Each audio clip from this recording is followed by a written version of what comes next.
So, ayan po, kita niyo naman, andito pa rin po kami sa hospital. Nagpunta ho kami dito 17 hours ago. Okay naman po kami. Okay naman po si baby girl. Dating aktor at ngayon ay 1st District Representative ng Cavite, Congressman Jolo Revilla, tatay na sa unang anak nila ng asawang si Angelica Alita. Ngayong araw ng Miyerkules, January 31, masayang inanunsyo ni Jolo ang pagdating ng panibagong blessing sa buhay nilang mag-asawa, ang kanilang panganay na isang baby girl. Ibinahagi mismo ni Jolo ang ilang larawan at video ng kanyang mag-ina habang nasa ospital. Nagpasalamat rin sila sa lahat ng nagdasal para sa maayos at ligtas na panganganak ni Angelica.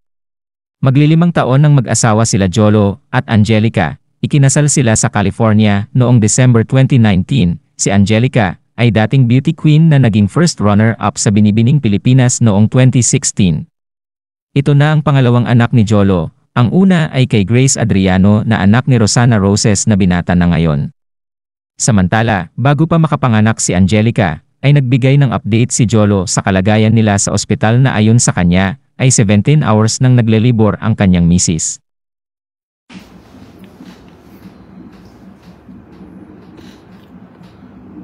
Kamusta po kayo? Magandang umaga po. Pogi mo naman. Ayan na sila. Kamusta po kayo sa lahat ng mga nanonood po sa amin? Ilang hours na tayo nagle-labor? 17 hours na po kami nagle-labor. Ayan po. So, tuloy-tuloy lang. Ito si Angel. Pagod ka na ba?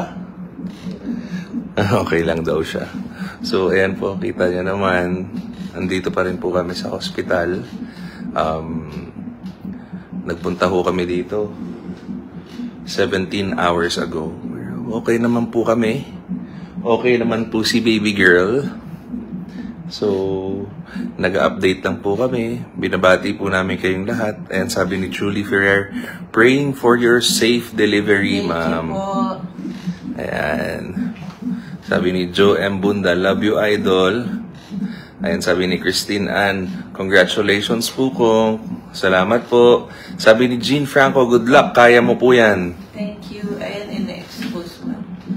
Tsura ko ng Maganda ka naman. Ayun, sobrang ganda sa nakakitang mga nganak, ganyan kaganda. Nagko-contract tuloy sa air po yung contractions niya. Ayan, so, ayan po. Sabi ni Maybelline Alonso Reyes, congrats po boss, wishing sa safe delivery ng baby nyo ni Ma'am Angel. Ayan. So, mga kababayan, binibigyan ko lang po kayo ng update. Bati ka muna sa kanila. Ayan, medyo naihiya yung aking misis na malapit na maging mami. Ako sobrang excited ko na. At alam kong excited na din kayo na ma-meet yung aming baby girl. Sige nga, tulungan nyo nga kami. Hulaan nyo kung ano yung ipapangalan namin sa prinsesa ng unang distrito. Prinsesa ng unang distrito. Ayan.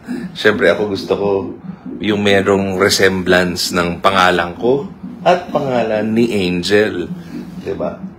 So, yun. Sige, hulaan nyo. Tingnan natin kung mahulaan ninyo yung panganak. Sabi ni Florence de Gracias Abilgos, nanganak na po siya kung hindi pa po 17 hours na pong nagle-labor. Hoping for normal delivery po kami.